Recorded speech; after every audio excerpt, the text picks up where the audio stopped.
Salut les fourmis, c'est votre nouvelle dragonne préférée. Aujourd'hui, je vais vous raconter l'histoire de Barbe Bleue.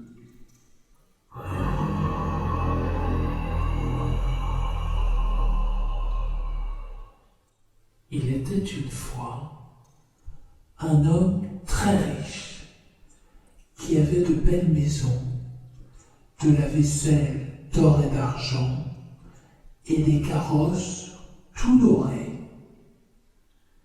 Mais par malheur, cet homme avait la barbe bleue. Cela le rendait si laid et si terrible que toutes les femmes s'enfuyaient devant lui. Une de ses voisines, une dame de qualité, avait 2 filles très belles. Il lui en demanda une en mariage et la laissa choisir celle qu'elle voudrait lui donner.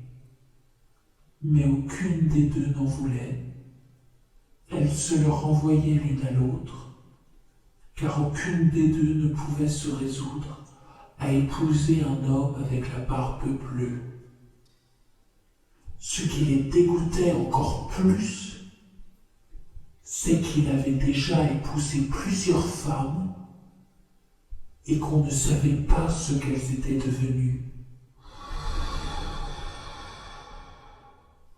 La barbe bleue, pour faire connaissance, les emmena avec leur mère et quelques amis dans une de ces maisons de campagne. Ils y demeurèrent 8 jours entiers. Ils passèrent leur temps à se promener et à danser. Le soir, on ne dormait pas, on festoyait et on jouait. Tout se passait si bien que la cadette commença à penser que le maître des lieux n'avait plus la barbe si bleue finalement, et que c'était même un fort honnête homme. Dès qu'ils furent de retour en ville, le mariage fut célébré.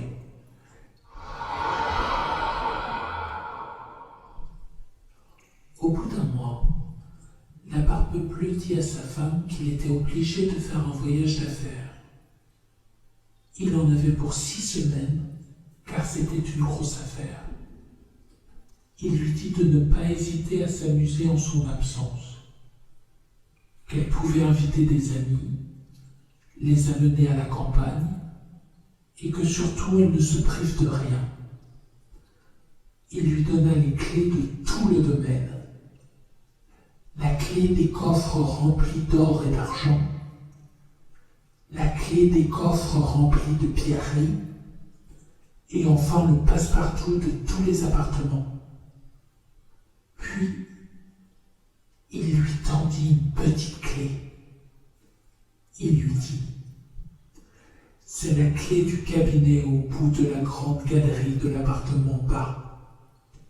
Vous pouvez aller partout, mais ce petit cabinet, je vous défends d'y entrer.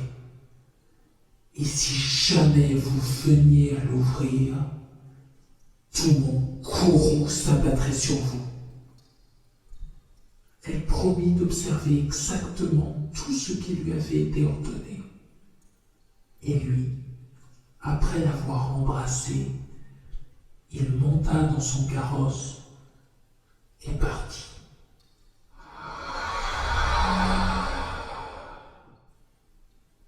Ses voisines et ses amis n'attendirent pas d'être invitées pour venir chez la jeune mariée, tant elles étaient impatientes de voir toutes les richesses de sa maison, n'ayant jamais osé venir tant que le mari y était, à cause de sa barbe bleue qui leur faisait peur.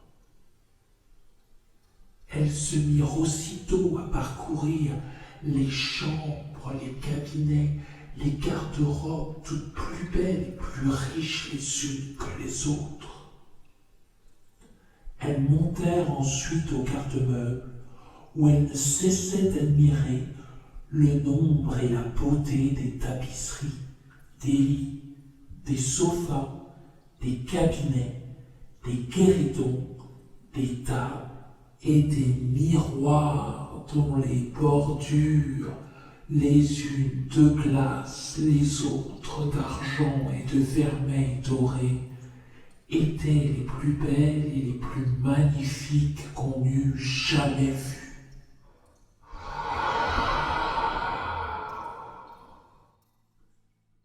Elles n'arrêtaient pas d'exagérer et d'envier le bonheur de leur ami, qui cependant ne se divertissait pas de voir toutes ces richesses, car elle mourait d'impatience d'aller ouvrir le cabinet de l'appartement bas.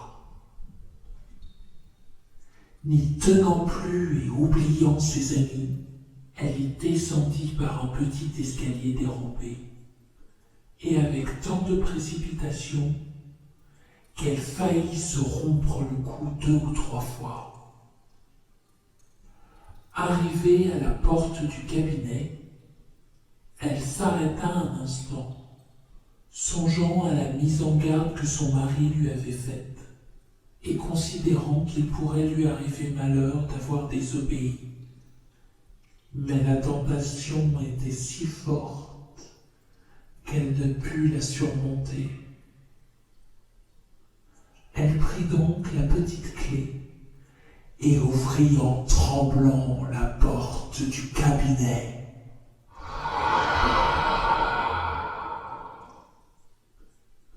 D'abord, elle ne vit rien, parce que les fenêtres étaient fermées. Après quelques moments, elle commença à voir que le plancher était tout couvert de sang caillé, et que dans ce sang se reflétaient les corps de plusieurs femmes mortes et attachées le long des murs. C'étaient toutes les femmes que la Barbe Bleue avait épousées et qu'il avait égorgées l'une après l'autre.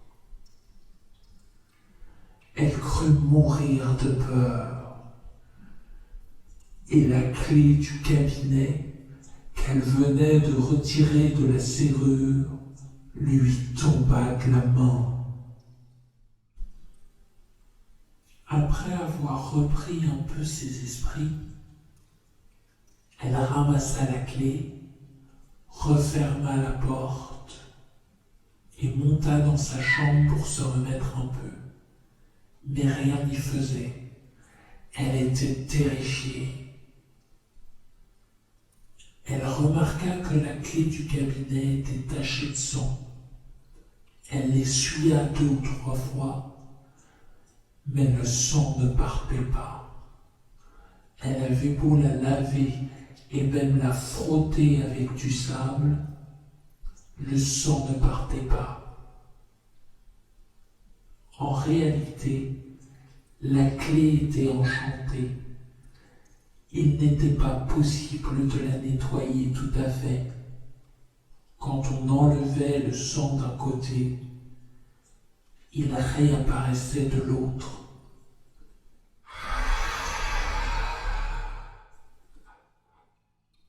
La Barbe Bleue revint de son voyage le soir même et dit qu'il avait reçu des nouvelles en chemin, lui apprenant que l'affaire pour laquelle il était parti venait de se terminer à son avantage. Sa femme fit tout ce qu'elle put pour lui montrer qu'elle était ravie de son retour si rapide. Le lendemain, il lui redemanda les clés, et elle les lui donna, mais d'une main si tremblante qu'il devina sans peine tout ce qui s'était passé. « Où est la clé du cabinet ?» lui dit-il. « Je ne sais pas, j'ai dû l'oublier dans ma chambre, dit-elle. N'oubliez pas de me la rendre. Après plusieurs rebords, il fallut apporter la clé. La Barbe Bleue la regarda et dit à sa femme: « Pourquoi y a-t-il du sang sur cette clé ?»« Je n'en sais rien, » répondit la pauvre femme, plus pâle que la mort. « Vous n'en savez rien? Eh bien, moi je sais, » reprit la Barbe Bleue. « Vous avez voulu entrer dans le cabinet.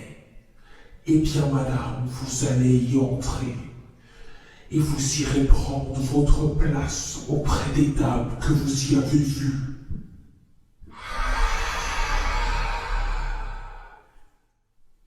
Elle se jeta aux pieds de son mari en pleurant et en lui demandant pardon, avec toutes les marques d'un vrai repentir. Elle était magnifique. Elle aurait attendri un rocher. Mais la Barbe Bleue avait le cœur plus dur qu'un rocher. « Il faut mourir, madame, et tout de suite, » lui dit-il. « Puisqu'il faut mourir, donnez-moi un peu de temps pour prier Dieu, » répondit-elle en le regardant les yeux baignés de larmes. « Je vous laisse 10 minutes, pas une de plus, » reprit la Barbe Bleue. Lorsqu'elle fut seule, elle appela sa sœur et lui dit: « Ma sœur Anne, je t'en prie, monte sur le haut de la tour pour voir si mes frères arrivent. Ils ont promis qu'ils viendraient me voir aujourd'hui. Si tu les vois, fais-leur signe de se hâter. » La sœur Anne monta sur le haut de la tour, et la pauvre jeune mariée lui criait de temps en temps: « Anne, ma sœur Anne, ne vois-tu rien venir ?» Et la sœur Anne lui répondait: « Oh, mais je ne vois que le soleil qui poudroie et l'herbe qui verdoie. »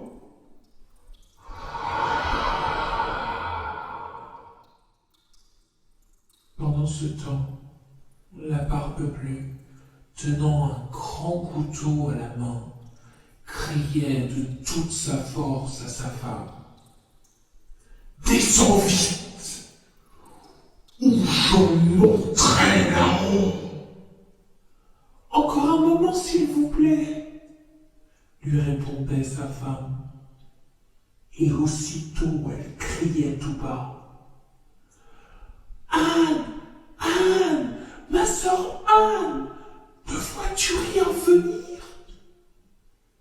Et la sœur Anne répondait: « Je ne vois rien que le soleil qui poudroie et l'herbe qui verdoie. » « Descends tout vite, ou je monterai là-haut. » criait la Barbe Bleue. « Je m'en vais, » répondait sa femme, et puis elle criait: « Anne, ma sœur, ne vois-tu rien venir ?» Je vois une grosse poussière qui vient de ce côté-ci. Ce sont mes frères? Oh non, c'est un troupeau de moutons. » Ne veux-tu pas descendre? Criait la Barbe Bleue. Encore un moment, répondait sa femme, et puis elle criait: Ma sœur Anne, ne vois-tu rien venir? Oh si, je vois 2 cavaliers qui viennent de ce côté-ci, mais ils sont encore bien loin, s'écria la sœur Anne. Ce sont mes frères, je leur fais signe de se hâter.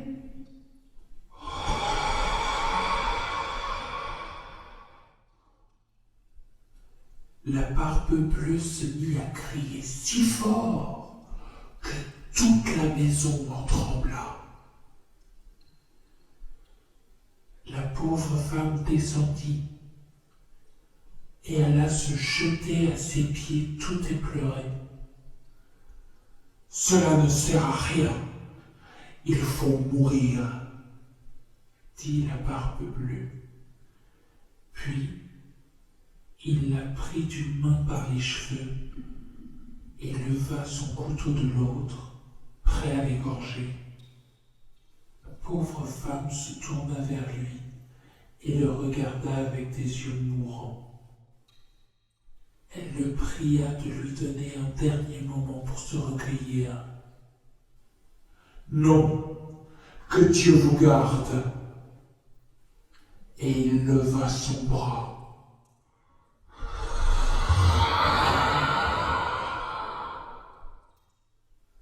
À ce moment-là, on tapa si fort à la porte que la Barbe Bleue s'arrêta tout net.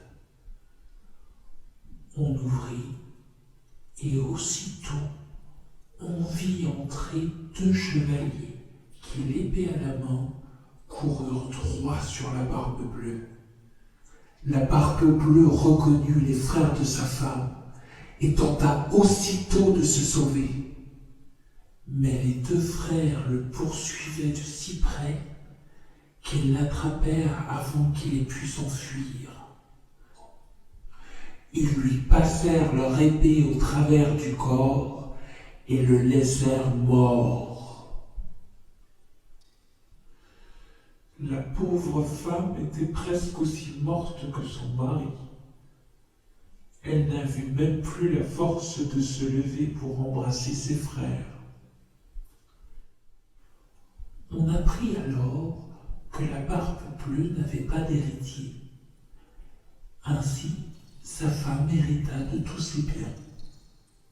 Elle en employa une partie pour marier sa sœur, une autre partie pour financer les entreprises de ses frères, et le reste pour se marier elle-même à un fort honnête homme qui lui fit vite oublier les mauvais moments qu'elle avait passés avec la Barbe Bleue.